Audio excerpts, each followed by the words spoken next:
Good morning, everyone, and thank you so much for joining us today for Employee Ownership Ireland's very first webinar. Today's session is on employee ownership in Northern Ireland.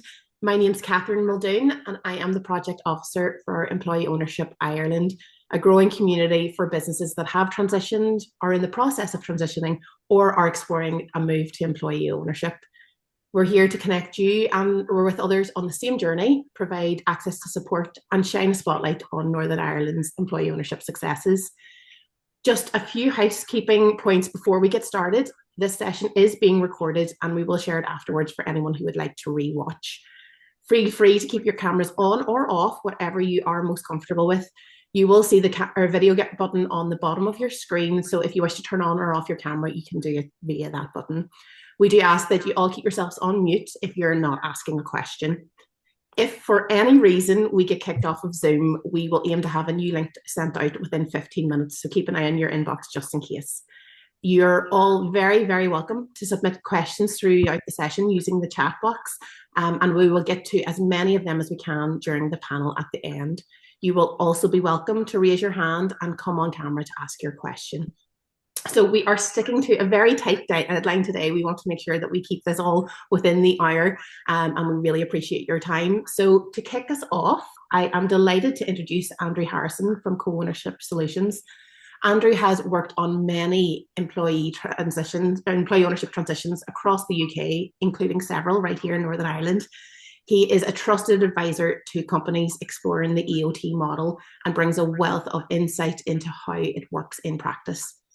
Today, he'll give us a bit of an oversight into what employee ownership is, how the trust model works, and why more businesses are choosing it. So over to you, Andrew. Thank you very much. Good morning, everybody. I've on very, very strict instructions that I'm not able to go over my 15-minute slot, and I normally do this presentation in about 40 minutes. So I'm going to literally rattle through an overview of what employee ownership is. So if you just bear with me, I'm going to bring my slides up. Hopefully everybody can see those slides on the screen. Somebody can say yes. Yeah, fantastic. Okay. So what I'm going to run through is typically what is employee ownership and how do employee-owned companies operate. I'll talk about typically where we find EOTs to be most appropriate. I'm going to talk very specifically about a model of employee ownership called the Employee Ownership Trust.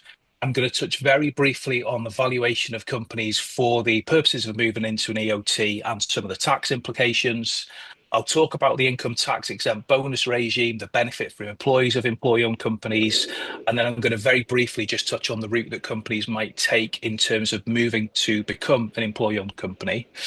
As Catherine said, I've done a lot of work in employee ownership. I've done just over 150 EOT transactions. I've done 6 in Northern Ireland at the moment as well. I did the first EOT transaction back in 2020 with White & Architects in Belfast. I know masses about employee ownership, but don't ask me about anything else because you'll realise that's literally all I know. So when I go and talk to companies about becoming an employee-owned company, essentially what I'm talking to the owners and the employees about is this prospect of the company now running for the benefit of the employees as the owners of the business.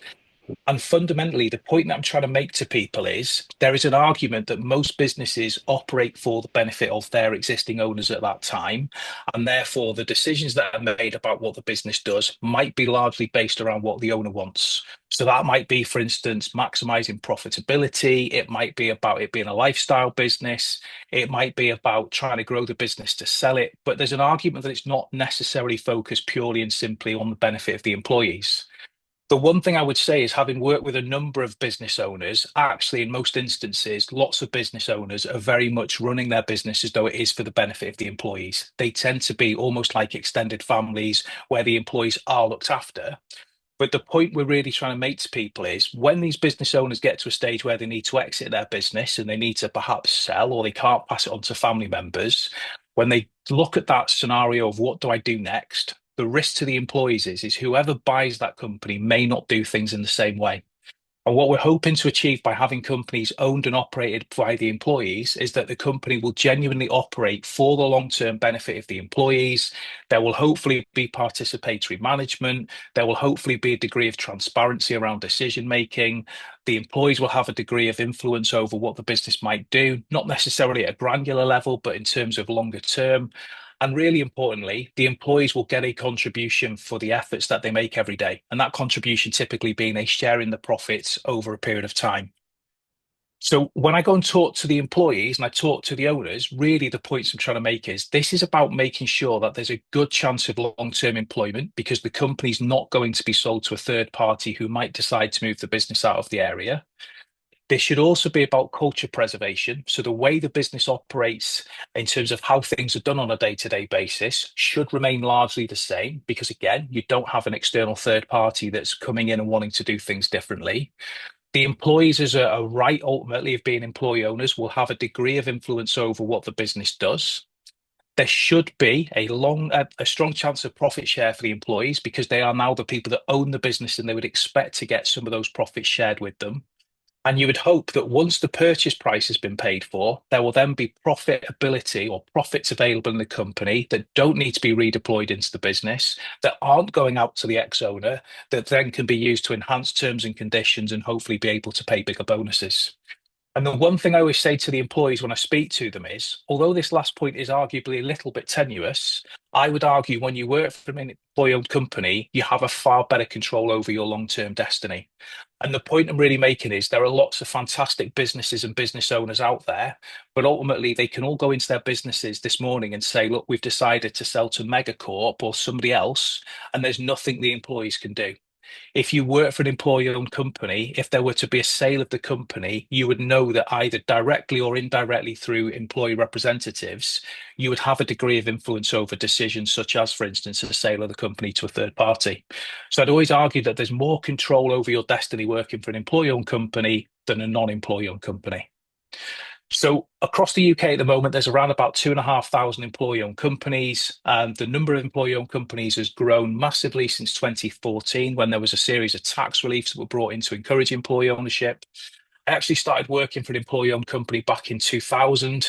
Back in those days, there were around about 13, 14 employee-owned companies. We'd have struggled to fill out a decent sized room in the back of a pub if we actually met.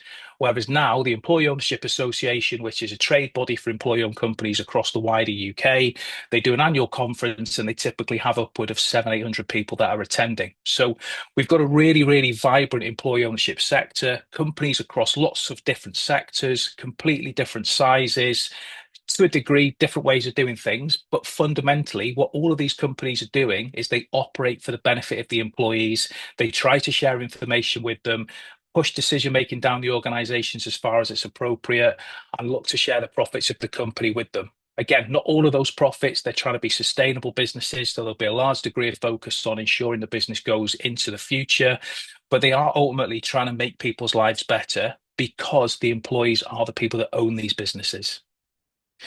So when EOTs are most appropriate are typically when a business owner is considering their exit routes. So historically, if I went to see a business owner, I would know for fact that if they'd been to see a solicitor or an accountant, they would probably be encouraged to look at doing a trade sale because it was a tried and tested route.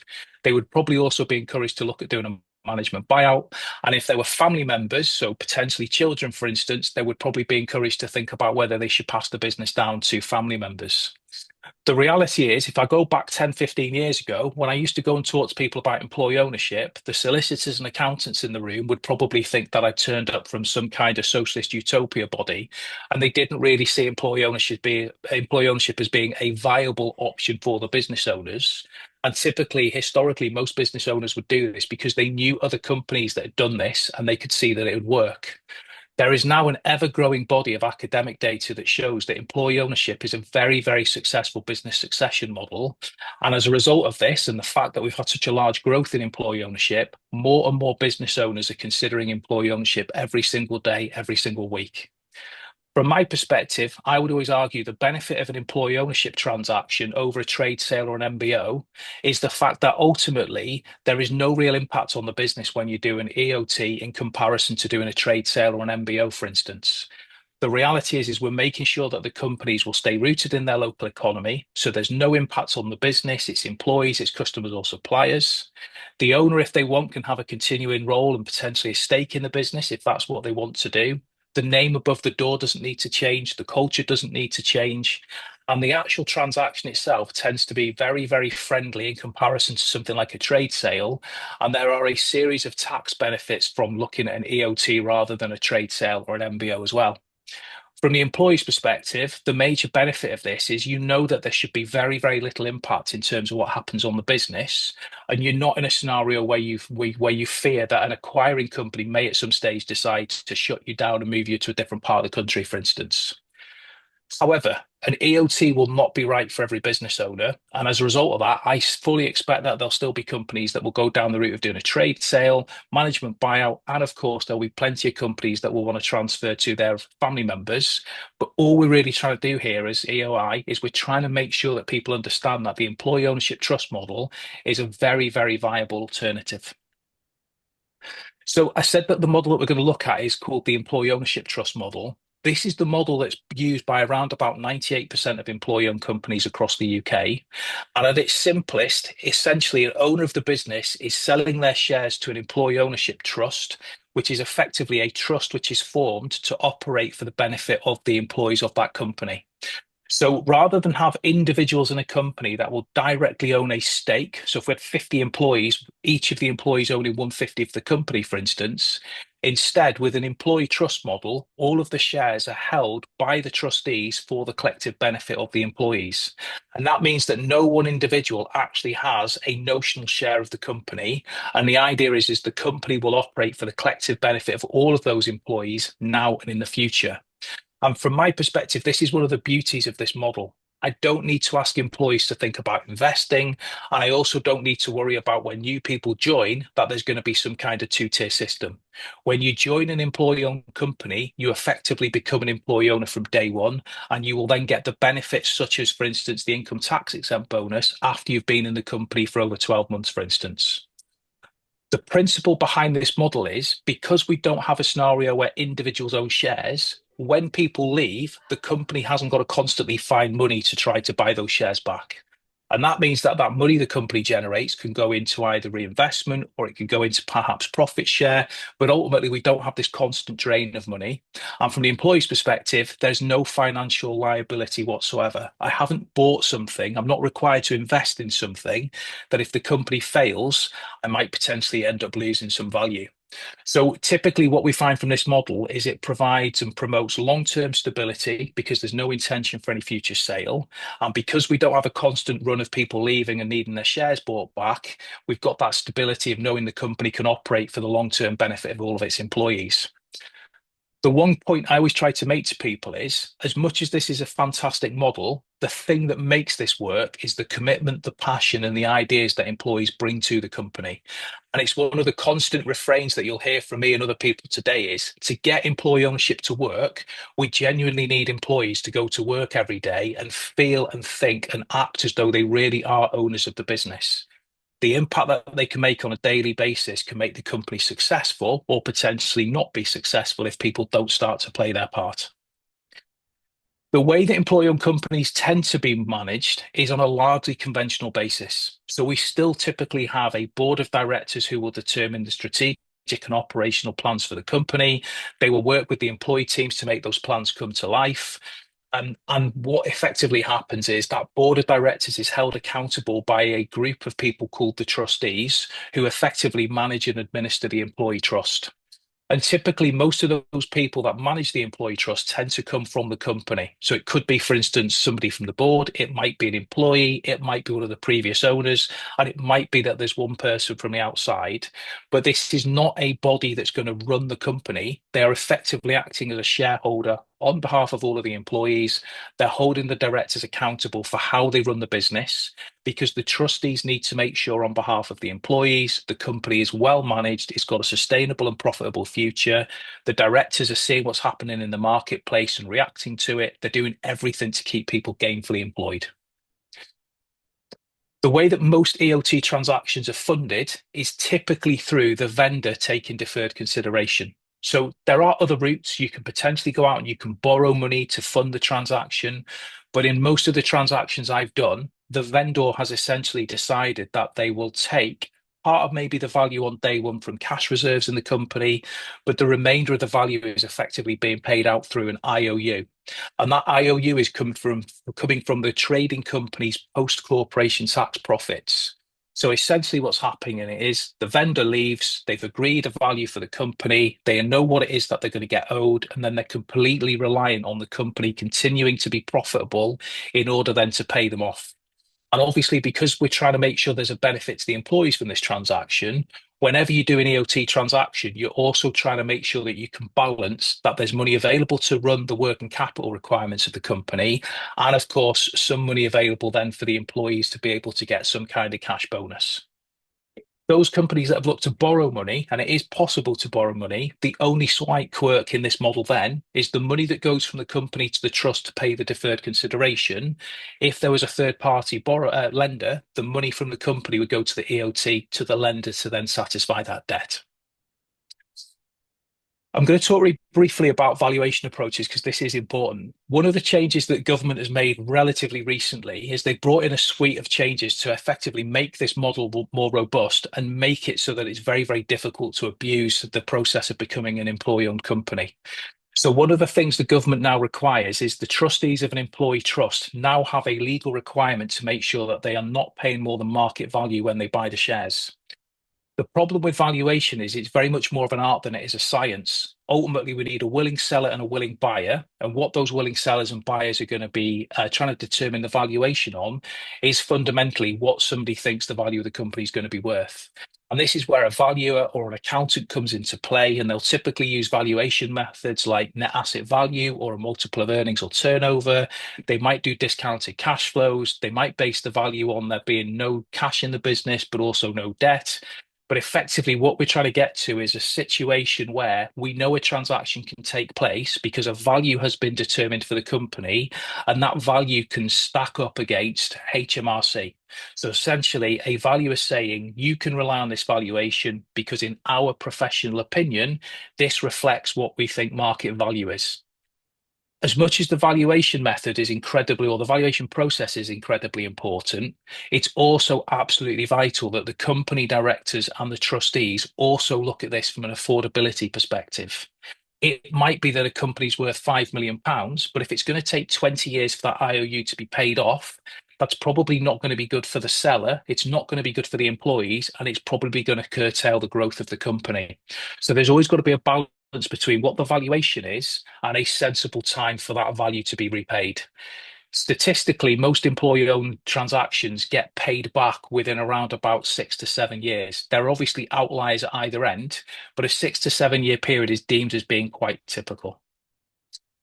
I have to talk about tax because it's something that ultimately a lot of people will look at employee ownership because of.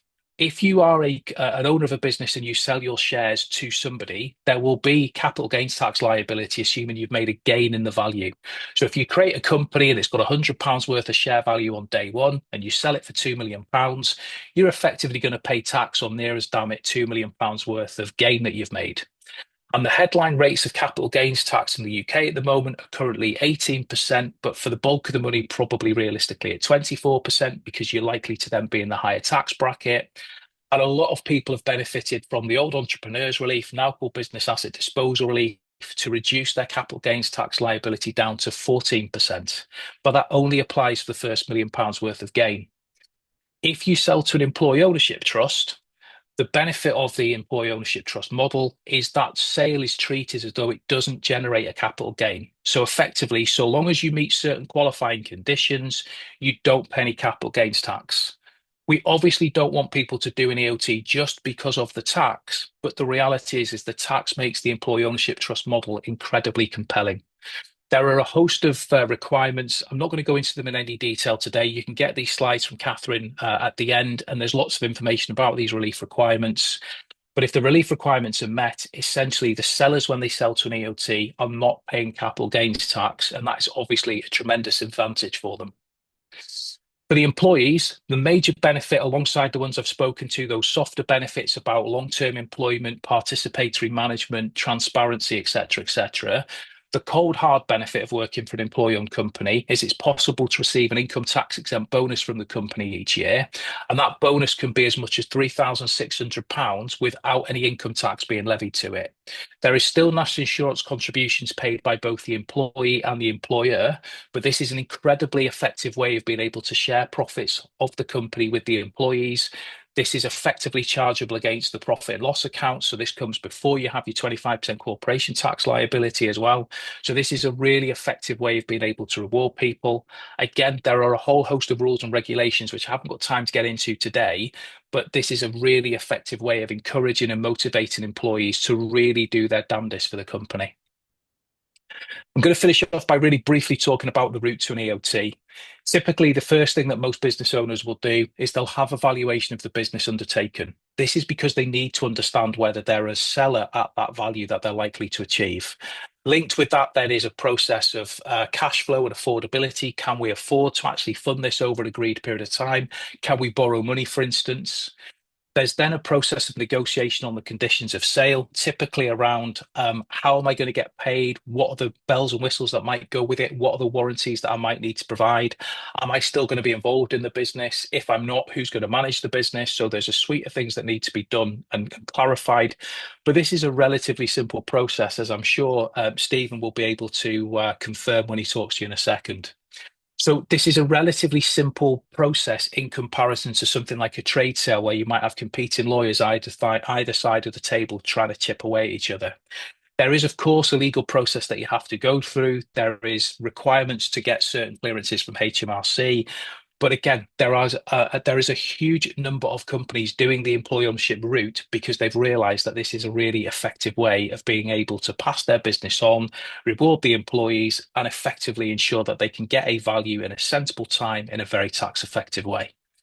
And I think, Catherine, I've just about managed to stay within my 15 minutes. That was absolutely incredible, Andrew. An absolute whistle stop tour through employee ownership. If you have been to any of our roadshows before, or if you're planning to come to our roadshow in the future, you will know that this is a deep dive that Andrew really surprises a lot of people with each time people come out learning, having learned an awful lot. So I'm really impressed that you got so much into those 15 minutes. So thank you so much, Andrew. And I know that it's really helpful to understand both the structure and the steps involved, especially for those who are advising or considering the move. So thank you so much. So I guess, what does that look like in real life? Let's hear from someone who's been through the process himself. As Andrew said there now, Stephen Clarke is joining us from SCC Ltd, one of the growing numbers of companies in Northern Ireland that have transitioned to employee ownership. So Stephen, I'm going to hand over to you to tell us all about your journey. Okay, thank you, Catherine. Thank you, Andrew. So yeah, I'm Stephen Clarke. I'm Managing Director of Stephen Clarke Consulting, or SCC MEP, or whatever people like to call us. We're a building services consulting engineer in Hollywood. Started the business in 2003. Myself and my wife are equal shareholders, and really I started the business just for my family, just to make some money to keep us in a bit of a lifestyle. Business then developed over quite a few years. 2014 started to see a ramp up in workload for us, and I started to take on employees, but very much wanted to keep that family ethos within the company. So much so that actually my three daughters all work for me as part of the family business. And one of the things that Andrew had to check was there was a certain ratio of family members to employees that you need to be conscious of. Unfortunately, we fell within that, and therefore there are no issues. I turned 60 at the end of May, and I decided about a year ago that I need to think about what I'm doing with SCC. What's the options for me? I'm not going to work forever. I don't want to work forever. Plenty of things I want to do. So what could I do? I considered a management buyout of some directors. Didn't seem the right thing to do. Could sell to a multinational.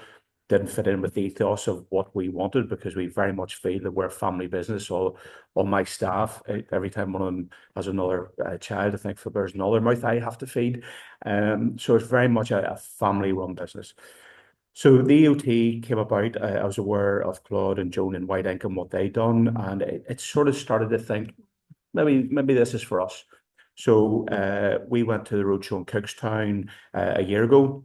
And I'm very open and transparent with all my staff. So the 3 key people within the business, we all went to the roadshow in Cookstown, and we all came away and thought, yeah, EOT is the right thing. It's the right model. It's the right ethos. It fits in with what we want to do in SCC. The more we looked into it and the more we realized that staff buy into the EOT, at the end of the day, every business is they're in it to make money. We have to make profit. If we don't make profit, there's no point in us being in business. Your profit comes from quality. We're a firm believer that if we provide a quality product, then our clients will be happier. They will pay us. They'll pay us on time. They'll pay us the fees we expect to get. And therefore, the only people that can improve the quality are our staff. If they can get it right first time, we can make more money. The clients then are happier with what we do. So the whole EOT, where the staff are buying into the ethos of the company, they're buying into the quality, they're buying into making money. That all fits in with the employees' ownership. For Jane and myself, as shareholders, we just thought this is natural. This is just the right thing to do. In fact, I've relayed to quite a few people that on the Wednesday night, on the 30th of April, whenever I was walking out the door, I thought, that's not my computer. That's not my desk. That's not my bit of carpet anymore. That's somebody else's. I was driving home, and like everything else, whenever you make a major decision in your life, you always have a few nerves the night before. Was it the right thing? I went home totally comfortable that we were doing exactly the right thing the following day whenever we signed it up.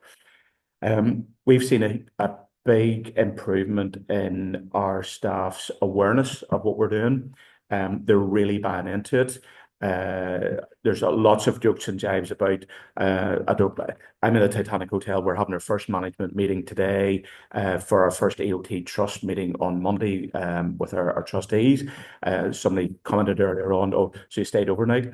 No, because employees wouldn't let me stay overnight because that's now their money that I'm spending rather than my own money. So the EOT SCC, it's just been a natural progression of what Jane and I had started 20 odd years ago. It fits naturally with our staff. They're all buying into it. And we're doing reasonably well. As Andrew suggested, you can pay dividends or profits to the staff. Our intention is that whilst Jane and I still have to get our consideration, and Laura, my daughter, she's the director who looks after finance, she wants to pay that consideration monthly, and she's been very good at doing that. We also want to see our employees, they're working really hard, the pedals to the metal, trying to get work out the door, trying to do it right. We're hoping to pay them some sort of consideration, some sort of profit early, that they don't have to wait till Jane and I are paid off, that they will start to see some of the benefits of their hard work. Because if they work hard, we all do well. And that's what it's all about. The EOT allows that to happen. It's been fantastic. It's only been 2 months, but so far, yeah, I haven't looked back once. Absolutely incredible, Stephen. Thank you so much for sharing. I know that, like you said, it's only 2 months in, and it's early days, but I think what's been really strong from our interaction with yourselves is that the culture was already built in. People really understood the why for transitioning to employee-owned ownership. So that's been really incredible to kind of see from our position as well, of a really amazing company who really jumped into this with both feet. And it's just brilliant to hear that it is working in practice for you guys. Next, we're going to hear from Laura from S&W Wholesale, another Northern Ireland business that has made the move to employee ownership. So I'm going to hand over to Laura. Thank you, Catherine, and thank you for inviting me along this morning. I'm excited to share our transition. We're 2 years into our EOT journey now, so I just want to talk a bit about that transition, where we came from, what's changed since we became an employee-owned trust, and I suppose more importantly, the impact that change has had on our people and our performance. So if you just flick on, this is just a bit of background about S&W. So we were established over 100 years ago as Newry Cash and Carry. We then became Savage and Witten. We rebranded in 2020 to S&W Wholesale, and in 2023 then we became the first large company in Northern Ireland to transition to an EOT. So if we go back then to 2022, at that time, S&W, I suppose, was facing that big moment of transition. Our long-standing owners and shareholders were preparing to take that step back. There was no management buyout option for S&W. There were no children that were going to come along and take the business over from those shareholders. So I suppose we were in a position where we had to ask what's next. We did have options. We could have sold to a competitor, a private investor, and that, I suppose, looks like the easiest route for a lot of businesses. But obviously, as Andrew said earlier, that comes with risks, job losses, culture changes, decisions being made by people who don't know the company or the values. So that's when EOT became an option for us, and that's that we decided to go with the EOT model just to protect the independence, to safeguard the culture, and so that the future of the business would very much be in the hands of our employees.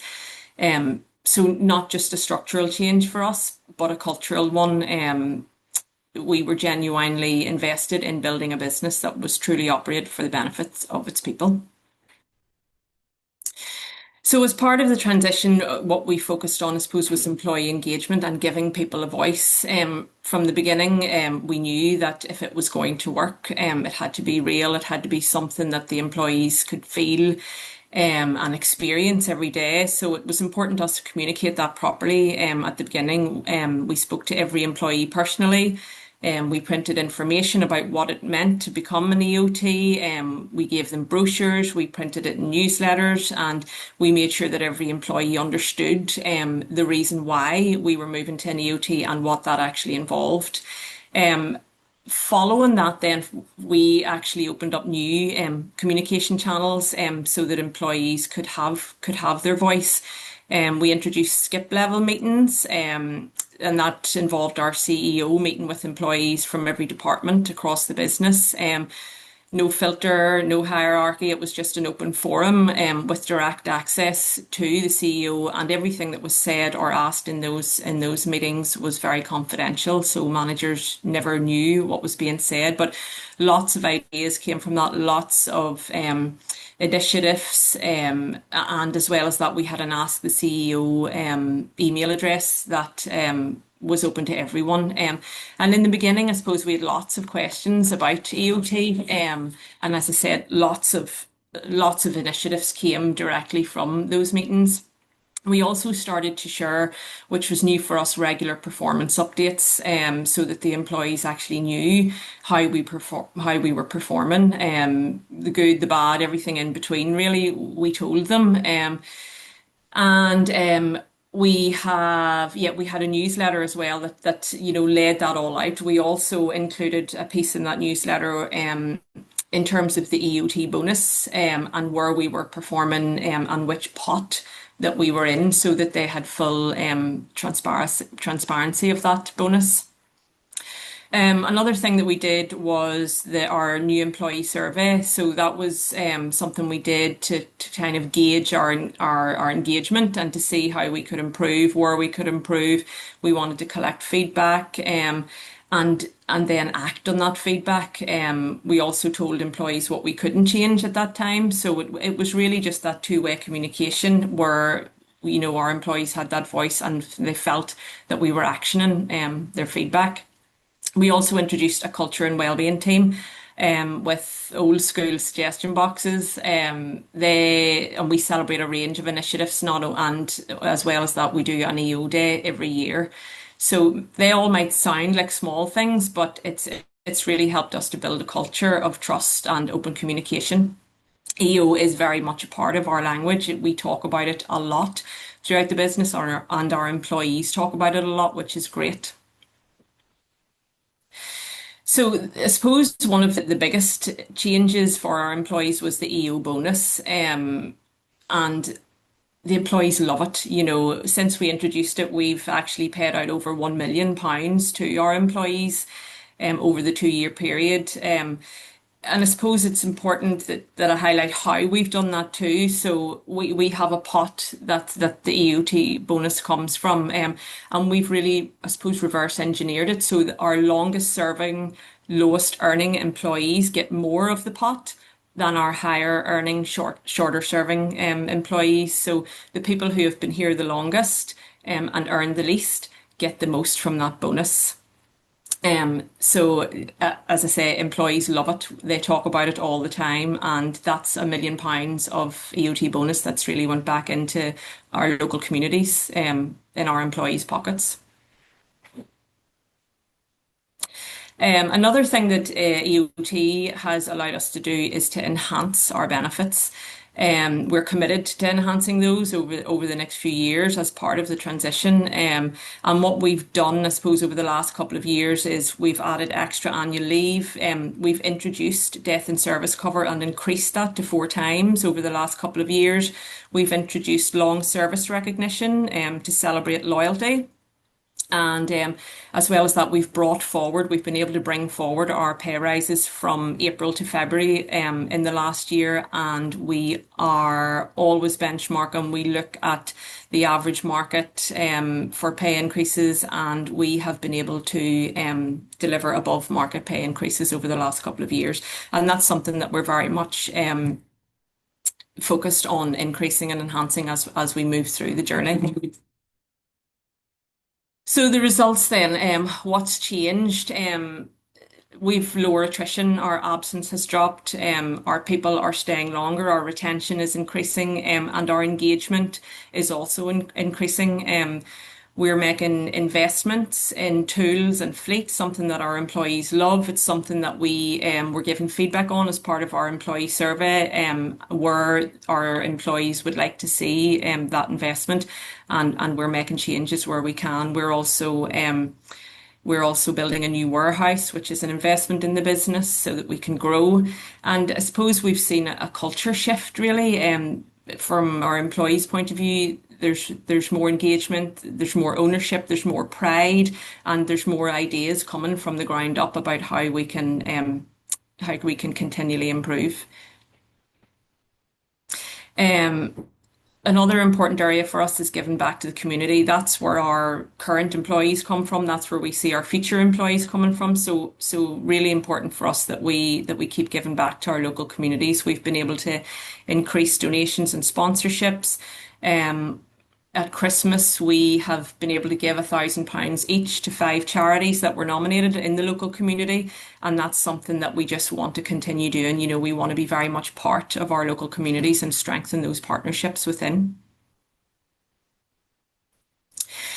So I suppose just to conclude, what has EOT meant for S&W? It's really helped us to build a business that listens more, shares more, and ultimately performs better. And it hasn't always been easy, I suppose, but definitely worth it.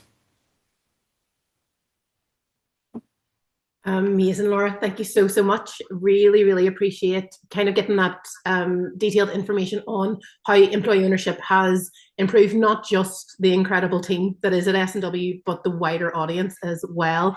And I mean, it's so powerful to hear that from yourself as well.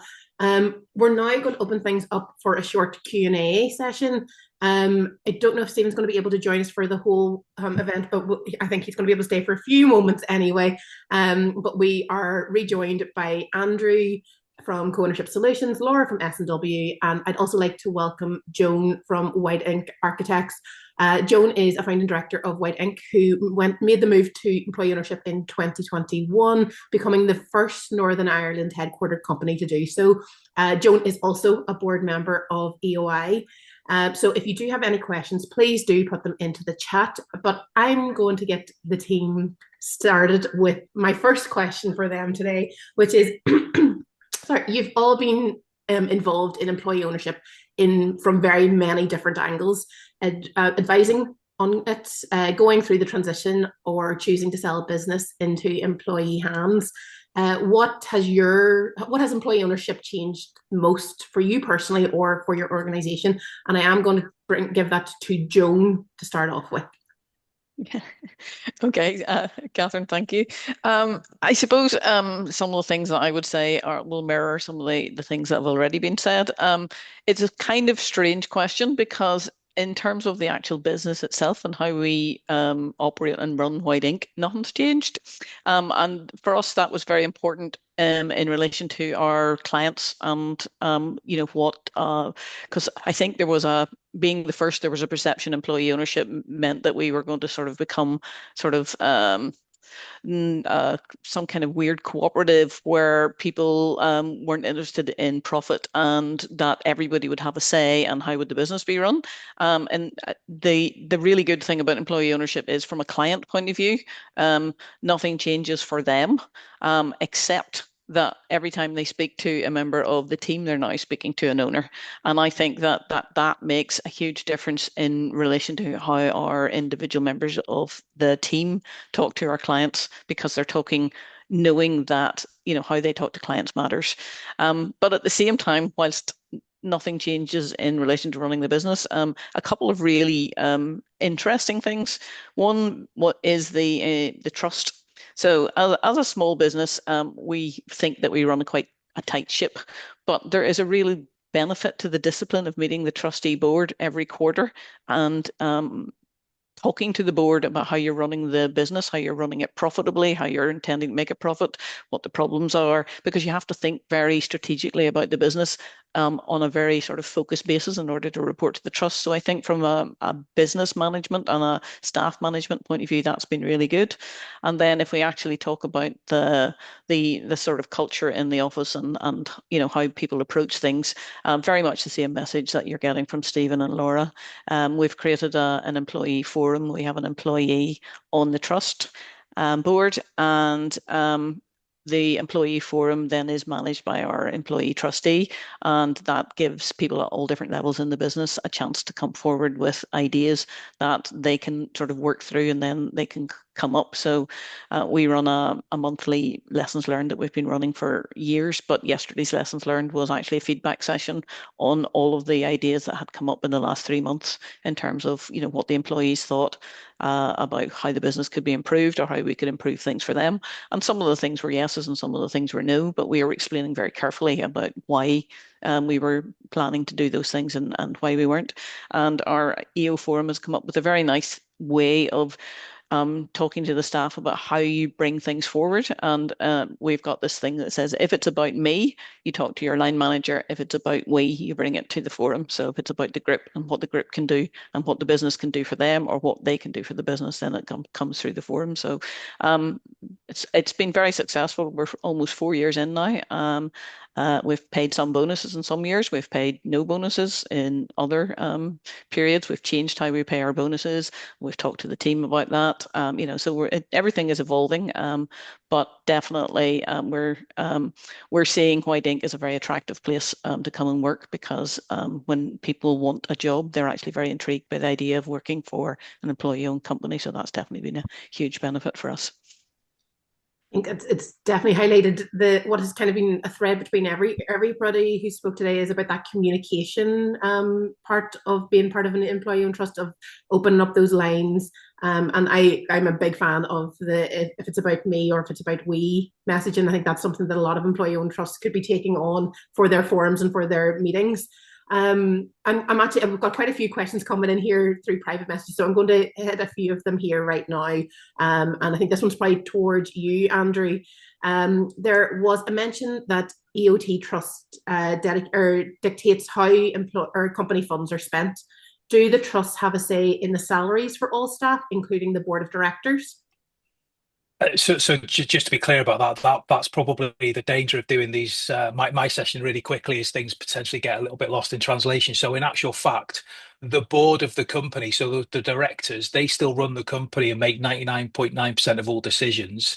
And the only things that realistically they might have to go to the trustee for periodically would be, for example, if they wanted to buy another company, if they wanted to sell off part of the business. Maybe if there was going to be capital expenditure above and beyond a certain amount, there might be some requirement for the trust to get involved. But principally, the business is being run by its directors, and the trustees are there in the background effectively, excuse me, overseeing what happens.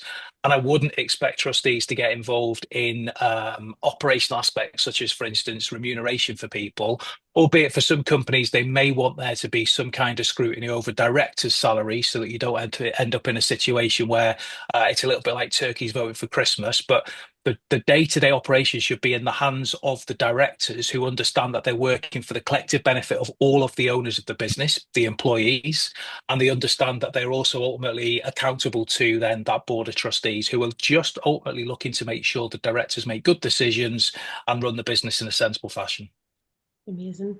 A very quick one for you, Stephen, so I don't hold you on too long. How important was it for you to have external support or advisors during your transition? We couldn't have done it without external advisors, absolutely. We spoke to our accountants back, actually before the roadshow in Cookstown. Our accountants knew nothing about this. And in fact, it was their institute that was actually co-sponsoring the event. So we've actually educated our accountants on this through Andrew and a few other people. We couldn't have done it without external advisors. It was vital. That will lead in very nicely to later on for a little something that I'm going to be sharing with everybody as well. But what I'd like to kind of put it out to everybody, including yourself, Laura. What would you say to someone who is curious or unsure if employee ownership is a good fit for their business? Go along to one of the road shows, join in the webinars, learn as much as you can, research it. Actually, whenever S&W were looking into the EOT model, we were told at that time that it wasn't applicable in Northern Ireland, and it turns out that it actually was. So just do as much research as you can, speak to people, speak to people who have made the transition, and just educate yourself on how it works and the transition. Amazing. How about you, Joan? I agree with all of that. I think I would say go to the employee ownership conference. Andrew mentioned it. We went and there's 700 odd people all either thinking about it or having done it. And it's the only conference that I've ever been at where people were not trying to sell their business to me. They're just so enthusiastic about employee ownership, but people are very honest. They talk about the problems. The setup is really good because they set up lots of different events and you sit round tables and you get to talk to strangers, and people are very open about, we tried this, it didn't work, this is a problem we're having, or these things are really good. And you get a whole range of people that will tell you how it really is. A very, very worthwhile thing to do. And it's on, I think, in the autumn. In November, and we'll be happy to share out any information on that event as well. Question here: if current internal management or board are perhaps not deemed suitable for an MBO, then how does it work for an EOT where those same directors have to take a more involved role in an EOT and ultimately have to take over business when current owners eventually exit? It's a really vital question, because ultimately, like any other business, an employee-owned business needs to have effective leadership. And what you have to think about then is, are those people, do they possess the skills and ultimately that entrepreneurial spirit to be able to make sure the business is going to be successful? And sometimes what that conversation then morphs into is, I spoke about the EOT. Everybody's the same in the eyes of the EOT. And this is where this conversation starts to get a little bit George Orwell, Animal Farm. You can have a scenario where you can incentivize the senior team. So you can do share options, for instance, where you could say, because you are making perhaps more of a contribution, or you've got more responsibility than other people, because maybe the business is ultimately more reliant on you than everybody else, that you will get something above and beyond what the rest of the team get. And some companies will do that. Some companies will run a million miles away because they like that idea that everybody's in this together. But fundamentally, every company needs effective leadership. And that's where that conversation quite early on has to take place. What do we need to do with that management team to make sure they're not going to leave after 12 months because it's not really worked for them? And I guess this is partly where it goes back to, I said at the outset, an EOT won't be right for everybody. I've seen a couple of companies that would be, in my opinion, phenomenal as employee-owned companies. The owners want it to become an employee-owned company, but a management team don't. They want it to be an MBO, but they're not prepared to put the hand in their pocket and borrow money. And you end up then sadly in a little bit of an impasse, because there's no way of being able to force these people to take on the roles and responsibilities if they don't want to. And if I were an owner, I wouldn't be taking the risk of pushing them into something that they're not committed to. I suppose, Andrew, if I could add into that as well, Jane and I are shareholders. We've taken a huge risk on SCC because essentially they owe Jane and me the money. If I didn't have confidence in my management team, obviously I'm still managing director, but the intention is to phase it out. If I didn't have confidence in my management team, I wouldn't have went down this route because I'm risking my money. So you need that confidence in your management team. Yeah, and I'd bring in as well. I mean, we started looking at succession planning before it became critical because we were advised that you need to have those tough conversations before somebody is really invested in it. And I think that worked very well for us in relation to becoming employee owned because the tax incentive actually was really important because it allows you to make the decision earlier than you might have, because you could, in theory, just stay in the business, take dividends, pay the tax on them, and then sell the company. But what the tax incentive did was allow us to make the decision earlier. And then we then had the flexibility between the three directors because we don't all have the same plans. So Sean in our business has actually stepped back from being a director. He still stays in the company and he works in the company. And we've been able then to take the time to grow the management team and to grow the skills and also to learn how to step back and hand those decisions over to the team, all at the same time while they have the comfort of the people who know how to run the business in the background supporting them. So it works on lots of different levels. And I know Karen from sort of Relinia had a different approach, and she wanted to step back sooner, but her team were already in place. So it can work for your business, but I think Andrew's right. If people are not ready to step up, it is the owners that are selling that are taking the risk. We have one question that actually you've pointed out one of our board members in the room, but I might pick on a second board member who is in the room as well. We've had a question in saying, as many companies here are working cross-border, can anyone briefly outline the situation with EOT in the Republic of Ireland compared to Northern Ireland? So I know Ronan's in the room, and I know, Andrew, you might be able to come in a little bit on this, but just so you do know, we are currently working very closely with the organisation IPSA in the south, looking at hopefully working with them and the Irish government at changing or developing some legislation around employee ownership in the south. But Ronan, did you want to, if you're available, to come on and kind of say anything on your experience as People First as a cross-border business? Yes, thanks, Catherine. Well, as you said, we have 23 staff, I think, in the south of Ireland, and obviously the tax situation is slightly different. So unfortunately, our staff in the south, we had our first payment actually just recently at the end of in June's salary. And unfortunately, our colleagues in the south had to pay their PAYE basically, whereas in the north they didn't. It was under £3,600. So there's no threshold in the south. But we do know there is lobbying going on. I'm sure Andrew's aware of that as well. We have saw some reports in the Irish press about this, trying to sort of even it up. But unfortunately, there's no way around it. Our colleagues just had to pay the tax. It was like a normal bonus being paid to them. So it is what it is. Thank you, and fingers crossed if we can continue to work with the Irish government, that's something that down the line will be something that is changed up. What are some of the challenges that the panel have experienced as part of an EOI or an EOT, sorry? Anyone? I suppose at the start of the journey, it's the employees' understanding of what is an EOT. I know I only joined S&W around 8 months ago, and whenever I was looking at the role and the opportunity, EOT wasn't something that I had experienced or heard of myself. So I think it's just for employees to understand what it means and what it means for them. But once you get over that barrier, I think your engagement increases. Employees start to understand that their contribution, what it means to the success of the business, and then obviously they're seeing the rewards out of the back of that. So that's probably one of the only challenges I would say that there is, but easy enough to overcome.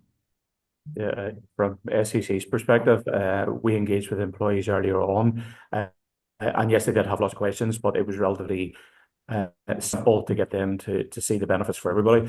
And as I alluded to earlier on, our accountants actually were the biggest challenge. And I know Andrew spent quite a bit of time with our accountants trying to explain to them, because they insisted this couldn't work. But it does. The proof's in the pudding. So it's just a matter of making sure that your accountant's on board, and because they're the ones, as Andrew alluded to earlier on, you have a willing buyer and a willing seller. It's the accountants that actually do the valuation. You have no third party really coming in to value the business. So long as they understand the process, then it works. Amazing. Well, that actually, go ahead, sorry, Jim. I was going to say that one of the things that you have to sort of kind of get your head around is that people are people, and whilst people can be engaged, there is a range of attitude across everybody in the team, and some people are 100% engaged and some people are less engaged, and I think that you just want to ensure that you understand that, and that you work with everybody at the level of engagement that suits them. Amazing. Fantastic. Well, we are coming up to the end of the session now. Thank you all for all of your support and help today. I just want to say a massive thank you to your speakers today. I think you'll all agree this has been very insightful, particularly to have it all in 1 hour. If you are curious about employee ownership or know of clients who might benefit from it, now is a great time to explore the option. Fully funded feasibility studies are available through Employee Ownership Ireland, supported by the Department for the Economy. These give businesses a clear, practical look at what transitioning could mean for them. If you'd like a confidential one-to-one conversation with a business that's already made the move, we are very happy to arrange that. And we will also be back on the road with our in-person employee ownership roadshow on the week of the 13th of October. So do please keep an eye out for the details coming soon. We will be sending a copy out of today's recording very shortly, and it'll be made available on the EOI website, which is employeeownershipireland.com. So thank you all very much for being part of the session today, and please do get in touch if you have any more questions. So thank you all very much. Thank you. Thank you. Thank you.